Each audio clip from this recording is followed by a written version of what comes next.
Welcome back to another episode. This is Layla, and today the topic is why men fall in lust and what does it mean. And yeah, we're just gonna get into all the details. It's gonna be a deep one today, all right?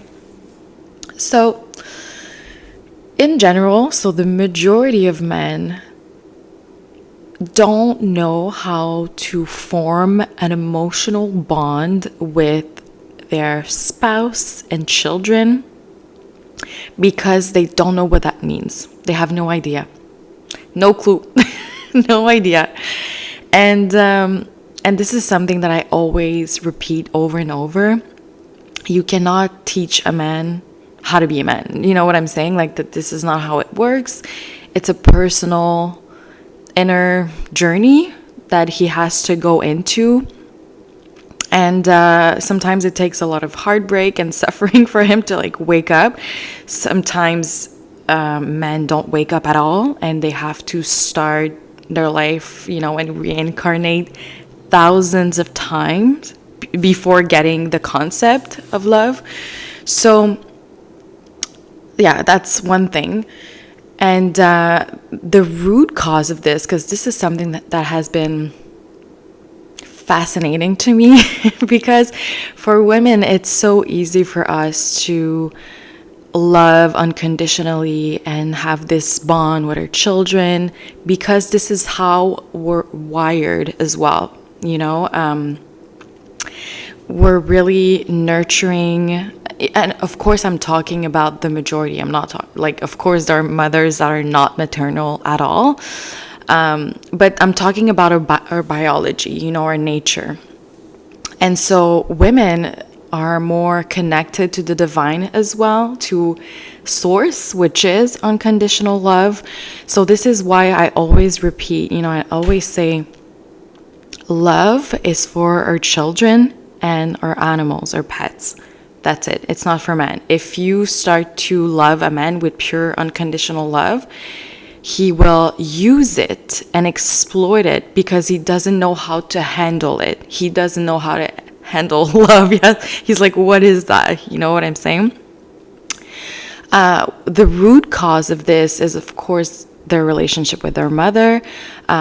Most mothers are in the freeze state of their nervous system, so they're disconnected from their emotions. And when you're disconnected from your own emotions and you're in survival mode for so long, you can look normal from the outside. You're probably smiling and just, you look like you have a normal life on social media. But that's not what it is. It's a frequency. It's an emotion. So when men grow up with mothers like that, which is, by the way, the majority of society, they are emotionally neglected and they don't even know because they have no clue. They think, oh, that's what love is, basically.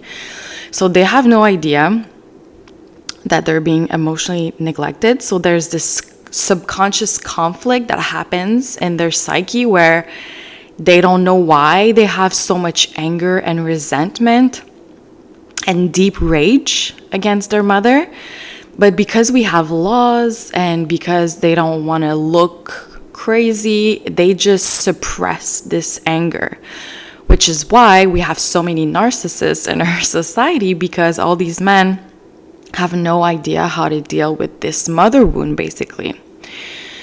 So this is the main reason why when you start dating a man and you start to mimic his dynamic with his mother, basically, where it's like this fake kind of emotion, right? Because when a mother is disconnected from her emotions, she basically is operating from her ego, right? And so the child is connected to the mother's ego. It wants to please the mother ego. So when you recreate that dynamic, this is when a man, quote unquote, falls in love, right? Because it's not real love. And so most men in our society actually fall in lust, right? Because they don't know what love is. They think they know because they have this fake version of it. So what actually happens is they usually marry a woman that they find attractive physically. They don't mind that there isn't an emotional connection or an emotional bond, because like I said, it's just recreating their childhood. So they think it's familiar. They think it's, normal. So this is the main reason why men fall in lust, and why we have so many narcissists and so many ego-driven men. And this is also the reason why I teach women how to deal with men as well, and how to get paid, and how to get treated well, and how to filter men as well, because that's the role of the feminine energy, to filter, right? To have like high standards, and to decide, okay, yes, no, I'm not dealing with you, yes, I'm dealing with you. And of course, if you're trying to find a man where you're gonna have an emotional bond that's gonna be faithful to you for the rest of your life, that's like a unicorn. You might find it, like you might attract that type of love. But yeah, it's just because there are so many men that have been emotionally neglected, they don't even know what that means. Usually what happens is, if you're too honest about what you want, they're going to be able to mimic what you want. So that's why you have to stay vague when a guy asks you what you're looking for in a man, because you're basically just giving him the recipe to hurt you emotionally, to control you. That's why, a lot of men also ask you what you're looking for in a man, because they want to be intimate physically with you, as soon as possible, or they want you to put your guard down.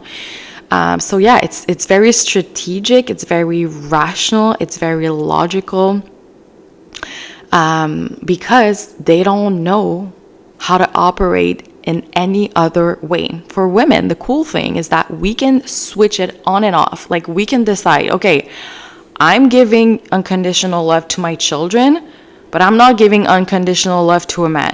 Like, we can pick and choose, basically, which is the cool thing.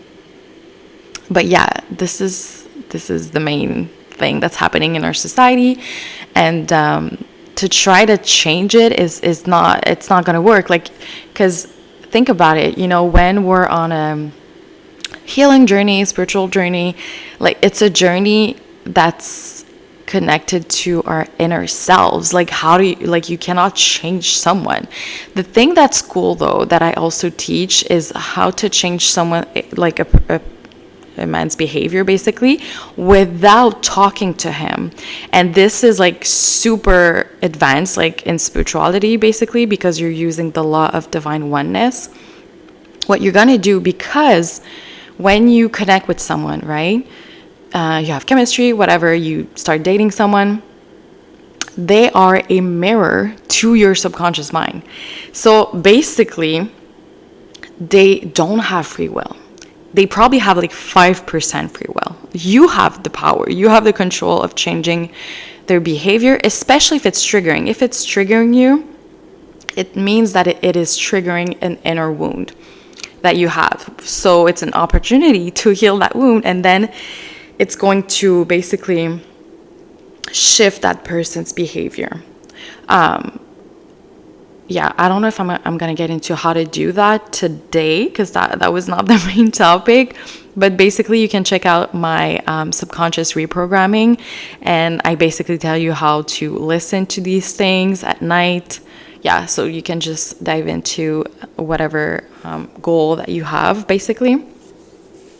But yeah, this is the reality of our society, is that women fall in love and men fall in lust. And so it's actually very smart to mirror men's behavior or psychology when it comes to making decisions, because at least now we're playing the same rules. You know what I'm saying? Like, if some people are playing with lust and other people are playing with lust, by the way, is ego. If some people are playing with ego and women are playing with love, then we're not playing with the same rules, And this is why there's this saying that women are from Venus and men are from Mars. These are two different types of energies, right? One is about conquering, and the other one is about being laid back and passive and having fun, which are two different types of energies. But once a woman really understands her power and how she can basically influence men's subconscious mind without even talking, like that's how powerful that is, and by really focusing on herself as well, and giving all this love. Like, I see so many women being so devoted to trash. Like, can you just imagine for 1 second if, a woman would just turn that self-love, that powerful kundalini source energy towards herself? Like, she's gonna become a literal goddess, like a goddess walking this earth, and this is what happens basically when we learn how to master the feminine power. We nurture ourselves, and then people mirror that type of energy as well.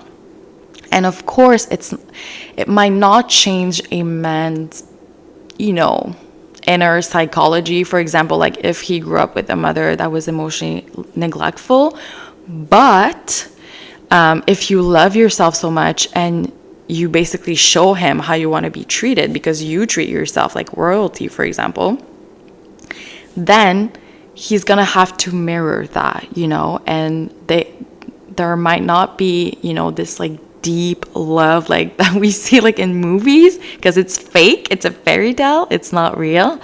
But a man can show you that he cares about you, he cares about your happiness, and he wants you to be, stress-free and happy and relaxed by providing a space, a home, a structure. And I'm not talking about like rules or anything. That's not what I meant. But I mean like a house and paying the bills. Like, this is the highest calling for a man. And by allowing him to do that in your life, and of course you have to filter through a lot of different type of men before, giving the privilege to a man to do that. But still, you have to go through the dating process, but then you can rest in your feminine energy, and you can, keep your money to yourself and use his, and that's it, That's the end of the fairy tale. Yay. All right, so that's it for today's episode. Let me know if you have any comments, questions, and I'll see you tomorrow.